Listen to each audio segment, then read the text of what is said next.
Kerala governor Arif Mohammad Khan ഉൾപ്പെടെയുള്ള ഗവർണർമാർക്ക് supreme കോടതി judge justice B Nagarathna നൽകുന്ന ഒരു മുന്നറിയിപ്പുണ്ട്. അവർ പറയുന്നത് ഗവർണർമാർക്ക് ഉപദേശം നൽകേണ്ടി വരുന്നത് ലജ്ജാകരമാണ് എന്നാണ്. ഗവർണർമാർ ഇങ്ങനെ പ്രവർത്തിക്കണം, അങ്ങനെ പ്രവർത്തിക്കണം എന്നൊക്കെ പറയേണ്ടി വരുന്നതിൽ സുപ്രീം കോടതിക്ക് ലജ്ജ തോന്നുന്നുണ്ട്. പക്ഷേ പറയാതിരിക്കാൻ കഴിയുന്നില്ല എന്നാണ് പറയുന്നത്. കാരണം ഗവർണർമാർ ഇപ്പോൾ പ്രധാനമായും വ്യവഹാര ബിന്ദുക്കളായി മാറുന്നു എന്നും സംസ്ഥാനങ്ങൾ നിരന്തരം ഗവർണർമാർക്കെതിരെ സുപ്രീം കോടതിയെ സമീപിക്കുന്നു. ബില്ലുകൾ പലപ്പോഴും ഒപ്പിട്ട് നൽകാത്ത അവസ്ഥ നിലനിൽക്കുന്നു. അതുകൊണ്ടാണ് സംസ്ഥാനങ്ങൾക്ക് സുപ്രീം കോടതിയെ സമീപിക്കേണ്ടി വരുന്നത്. അതുകൊണ്ടാണ് അത്തരമൊരു ഉപദേശം ഗവർണർമാർക്ക് നൽകേണ്ടി വരുന്നത് എന്നാണ് ജസ്റ്റിസ് ബി നാഗരത്ന പറയുന്നത്. അവരുടെ വാക്കുകൾ തന്നെ നമുക്ക് കേൾക്കാം. The Supreme Court reminded the governor that as a guiding statesman, the governor cannot thwart the normal course of lawmaking by the state legislature by withholding assent indefinitely. The recent trend has been that the governor of a state is becoming a point of litigation because of either what I would say omission by not considering the bills, assenting or giving his opinion on the bills, or on the other hand for other kinds of actions which the governors would take. Kerala governor Arif Mohammad Khan അദ്ദേഹം കേരളത്തിന്റെ ഭരണാധികാരിയാണ് എന്ന രൂപത്തിലാണ് ഇപ്പോൾ പ്രവർത്തിച്ചു കൊണ്ടിരിക്കുന്നത്. അദ്ദേഹം ഒരു nominal ഭരണാധികാരി മാത്രമാണ്. ഭരണം നടത്തേണ്ടത് തിരഞ്ഞെടുക്കപ്പെടുന്ന സർക്കാരാണ്, എന്ന് വെച്ചാൽ ജനകീയ സർക്കാരാണ്. നിയമങ്ങൾ പാസാക്കാനുള്ള അധികാരമുണ്ട് നിയമസഭയ്ക്ക്. ആ നിയമങ്ങൾ പിടിച്ചുവെക്കാൻ ഗവർണർക്ക് അധികാരമില്ല. അത് സുപ്രീം കോടതി തന്നെ വ്യക്തമാക്കിയിട്ടുണ്ട്. പഞ്ചാബ് സർക്കാരിനെതിരെ രൂക്ഷ വിമർശനവുമായി സുപ്രീം കോടതി ഇറക്കിയ വിധിയൊക്കെ നമ്മുടെ മുന്നിലുണ്ട്.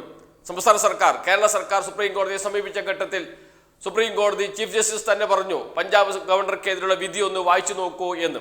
അത് വായിച്ചു നോക്കാൻ രാജ്ഭവന് നിർദ്ദേശം കൊടുക്കുകയാണ് സുപ്രീം കോടതി ചെയ്തത്. എന്ന് വെച്ചാൽ നിങ്ങൾ ഇതുപോലെ മുന്നോട്ട് പോവുകയാണെങ്കിൽ അതിനേക്കാൾ രൂക്ഷമായി ഞങ്ങൾക്ക് സുപ്രീം കോടതിക്ക് നിങ്ങളോട് എന്ന് വെച്ചാൽ ഗവർണറോട് സംസാരിക്കേണ്ടി വരും, ഉത്തരവിറക്കേണ്ടി വരും എന്ന് പറയേണ്ട അവസ്ഥയിലേക്ക് വരെ സുപ്രീം കോടതി എത്തിയിരുന്നു. തമിഴ്നാട് ഗവർണറാണ് ഇപ്പോൾ ഏറ്റവും രൂക്ഷമായി തമിഴ്നാട് സർക്കാരിനെതിരെ പ്രവർത്തിച്ചു കൊണ്ടിരിക്കുന്നത്.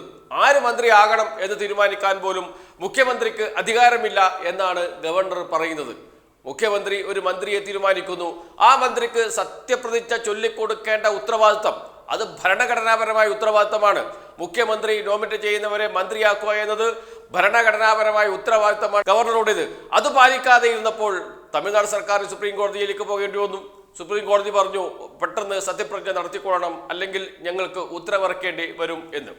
അത്ര രൂക്ഷമായ പരാമർശം നടത്തേണ്ടി വന്നു. 24 മണിക്കൂറിനുള്ളിൽ സത്യപ്രതിജ്ഞ നടത്തി കൊടുക്കണം എന്ന അന്ത്യശാസനം വരെ നൽകേണ്ടി വന്നു സുപ്രീം കോടതിക്ക് തമിഴ്നാട് സർക്കാരിന്റെ പേരിൽ. ആരാണ് ഗവർണർ? RL രവി, BJP സർക്കാരിന്റെ നോമിനിയാണ്. BJPയെക്കാളും വലിയ BJPക്കാരനാണ് എന്ന് നടിക്കുന്ന ആളാണ് RL രവി.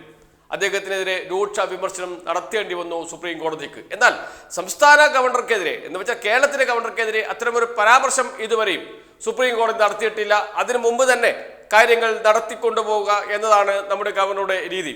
കാരണം ബില്ലുകൾ ഒപ്പിട്ട് നൽകാത്തതിന് എതിരെ സംസ്ഥാന സർക്കാർ സുപ്രീം കോടതിയെ സമീപിച്ചു. സുപ്രീം കോടതിയിൽ നിന്ന് കടുത്ത പരാമർശം ഉണ്ടാകുമെന്ന ഘട്ടത്തിൽ ബില്ലുകളെല്ലാം രാഷ്ട്രപതിക്ക് അയച്ച് തടി തപ്പുകയാണ് നമ്മുടെ ഗവർണർ ചെയ്തത്. അത് ശരിയാണോ എന്ന് ചോദിച്ചുകൊണ്ട് പ്രത്യേക സ്യൂട്ട് ഫയൽ ചെയ്തിരിക്കുകയാണ് സുപ്രീം കോടതിയിൽ. സുപ്രീം കോടതി അത് പരിഗണിക്കാൻ പോവുകയാണ്. അപ്പോൾ പറയും എന്തൊക്കെയാണ് നമ്മുടെ ഗവർണർ ചെയ്തത്, അതിൽ എന്തൊക്കെ തെറ്റുകളുണ്ട് എന്ന്. ഇതെല്ലാം മുന്നിൽ കണ്ട് നമ്മുടെ ഗവർണർ ഒന്ന് അടങ്ങിയിട്ടുണ്ട്. അദ്ദേഹം ഇങ്ങനെയൊന്നും ആയിരുന്നില്ല. അദ്ദേഹം തെരുവിലിറങ്ങും, SFIക്കാരെ ഗുണ്ടകൾ, ക്രിമിനൽ എന്ന് വിളിക്കും. അദ്ദേഹം പോസ്റ്റർ പറിക്കാൻ പോകും. അദ്ദേഹം നിയമവ്യവസ്ഥയെ വെല്ലുവിളിച്ച് മിഠായി തെരുവിലൂടെ നടക്കും, റോഡ് അരികിൽ കസേരയിട്ട് ഇരിക്കും. ഇങ്ങനെയുള്ള വിനോദങ്ങളൊക്കെ നടത്തുന്ന ആളാണ് നമ്മുടെ ഗവർണർ. പക്ഷെ ഇപ്പോൾ ഒന്ന് അടങ്ങിയിട്ടുണ്ട്. അത് എന്തുകൊണ്ടാണ് എന്നറിയില്ല. എന്നാൽ അത് സംബന്ധിച്ച് ചില ഊഹാപോഹങ്ങളൊക്കെ പരക്കുന്നുണ്ട്. വരും ദിവസങ്ങളിൽ അതുകൂടി പുറത്തു വരും. ആ ഒരു ഘട്ടത്തിലാണ് നമ്മുടെ ഗവർണർമാർക്കെതിരെ ഇത്ര രൂക്ഷമായ ഭാഷയിൽ സുപ്രീം കോടതി ജഡ്ജി സംസാരിക്കുന്നത്. ഏതായാലും സുപ്രീം കോടതി ജഡ്ജിയുടെ വാക്കുകൾ അത് സുപ്രീം കോടതിയുടെ നിലപാട് തന്നെയാണ് എന്ന കാര്യത്തിൽ സംശയമേ ഇല്ല. ഗവർണറല്ല ഒരു സംസ്ഥാനത്തിന്റെ ഭരണാധികാരി, ജനകീയ സർക്കാരാണ് എന്ന് ആവർത്തിച്ചു പറയുകയാണ്. ജനകീയ സർക്കാരിന്റെ ഉപദേശമനുസരിച്ചാണ് ഗവർണർമാർ പ്രവർത്തിക്കേണ്ടത് എന്ന് ഉറപ്പിച്ചു പറയുകയാണ് സുപ്രീം കോടതിയുടെ ജഡ്ജിയായ ജസ്റ്റിസ് BV നാഗരത്ന.